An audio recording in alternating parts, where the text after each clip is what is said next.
A colheita de grãos deve atingir um recorde na temporada 22-23, de acordo com os últimos dados da Companhia Nacional de Abastecimento. Com isso, como deve ficar a demanda de transporte e os custos do frete? É o que nós vamos saber com o superintendente de logística operacional da Conab, Tomé Gucci. Boa tarde, Tomé, bem-vindo. Boa tarde, tudo bem? Mais uma Bem, vez um prazer falar com vocês. prazer é nosso, Tomé. Qual que é a tendência de preços do frete e do agro a médio e longo prazo? Então, os preços dos fretes, assim, nesse último ano de 2022, eles tiveram alguns fatores que impactaram significativamente nos valores mensais aí, né? Um deles foi a questão dessas altas dos combustíveis, que no começo do ano foi bem complicado, até para gerenciamento desse processo, causou uma série de transtornos aí para a população em termos de custo de frete, né, que foi equacionado aí com essa questão aí da isenção de alguns impostos e tudo mais, né, e isso deu uma refrescada um pouco no setor, mas não tão significativamente no preço dos fretes do setor agropecuário, aí, de uma maneira geral. Então, eles fecharam aí num patamar até elevado, se nós compararmos aí para os próximos, nos anos anteriores, fechou mais ou menos em 430, por exemplo, Sorriso Santos, né, que é historicamente um frete bastante elevado. A tendência, pelo menos que a gente vê aí, não deve ter grandes alterações, a gente não imagina que vai ter um impacto de subida tão significativa nesse começo do ano. Eu acho que, apesar da demanda maior pelo frete, mas eles já estão nos patamares elevados, né? Então eu acho que a tendência é que mantenha, pelo menos aí na faixa de Sorriso Santos 400, aí Sorriso Miritituba, aí Sorriso Santarém, por exemplo, na faixa dos 280, 300, né? Então a gente não vê algo tão significativo. O que vai impactar, de fato, é como é que vai ser, como é que vão ser as políticas, né, para o setor de combustíveis, né, como é que a Petrobras vai trabalhar esse processo. Eu acho que é algo que a gente já, nesse último ano, meio que acostumou como é que eles funcionam, né, e dependendo da dinâmica que acontecer aí para a formação dos preços, a tendência, talvez, aí até de uma estabilidade, se conseguir reduzirem os preços dos combustíveis aí para baixo, né? Mas também tudo depende de mercado internacional, não é só uma questão do mercado nacional para os combustíveis, né? Acho que o mundo ainda está num processo aí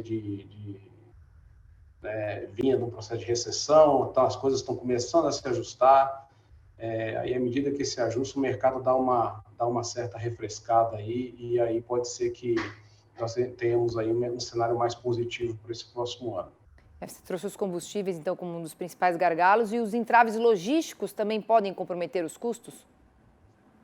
Então, o que é interessante a gente observar é que nesses últimos anos, principalmente para frete de grãos, o cenário está bem diferenciado, né?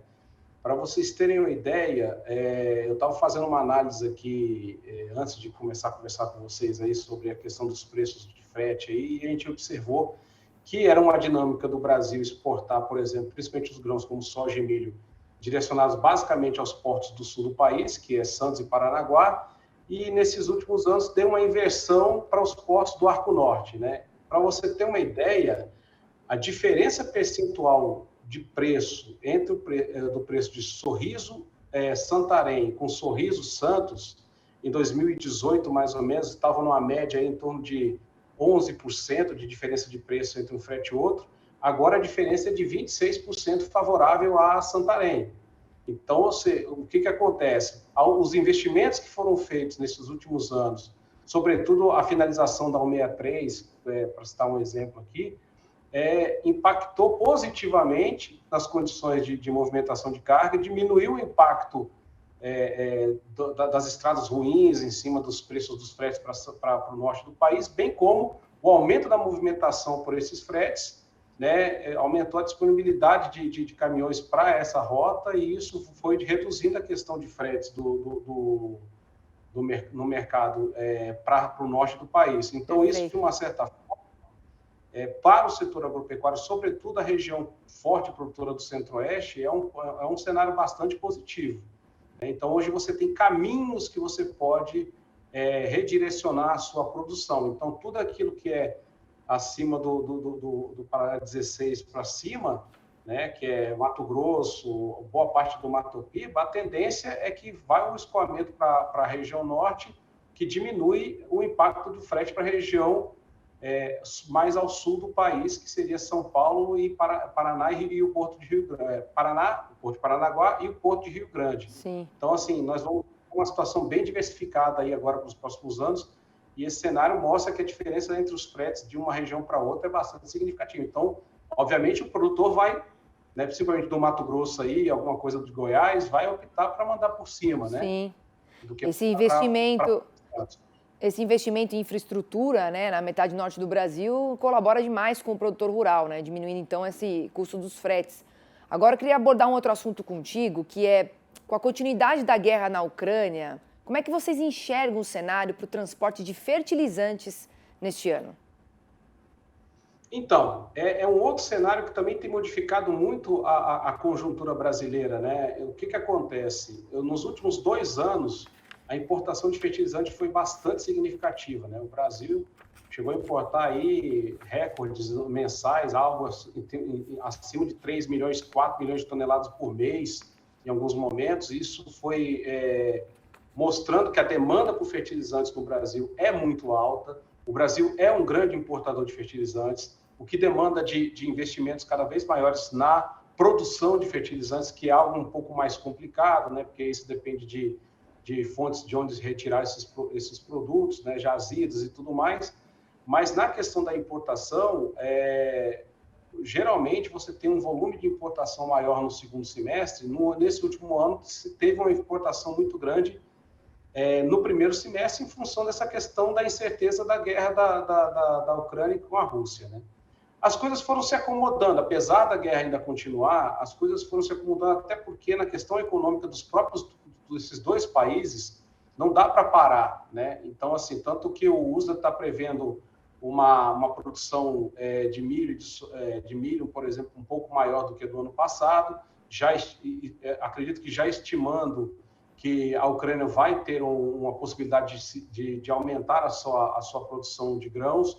O que significa isso? Que a questão logística, que precisa dessa movimentação para exportação, vai dar uma melhorada, tende a dar uma melhorada, né? Apesar da guerra, que a gente entende que é algo ainda complicado, mas tende a dar uma melhorada que tanto para a Rússia quanto para a Ucrânia é prejudicial economicamente. Então, certo. assim, eles entraram num certo acordo para a movimentação de cargas e isso impacta na movimentação de fertilizantes, uma vez que a Rússia é o principal fornecedor de fertilizantes para o Brasil.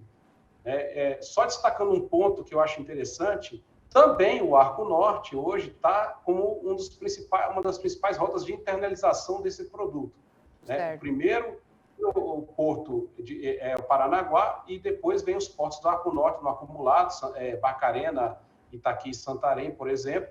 Sobretudo Itaqui, que tem um investimento, inclusive, da própria VLI, certo, que está começando a operacionalizar por via férrea a internalização desse produto, que é positivo pra caramba para o Brasil, porque nós temos aí uma situação onde que o produtor pode exportar a soja e o milho via Itaqui ou por ferrovia, né, e trazer fertilizantes também via ferrovia por esse mesmo porto. Perfeito. Então, os investimentos aí no Arco Norte revertendo, né, muitos benefícios para os produtores brasileiros. Quero agradecer, Tomé, a sua participação aqui no Mercado e Companhia. Uma boa semana. Obrigado e mais uma vez é um prazer responder as perguntas de vocês. Prazer é nosso.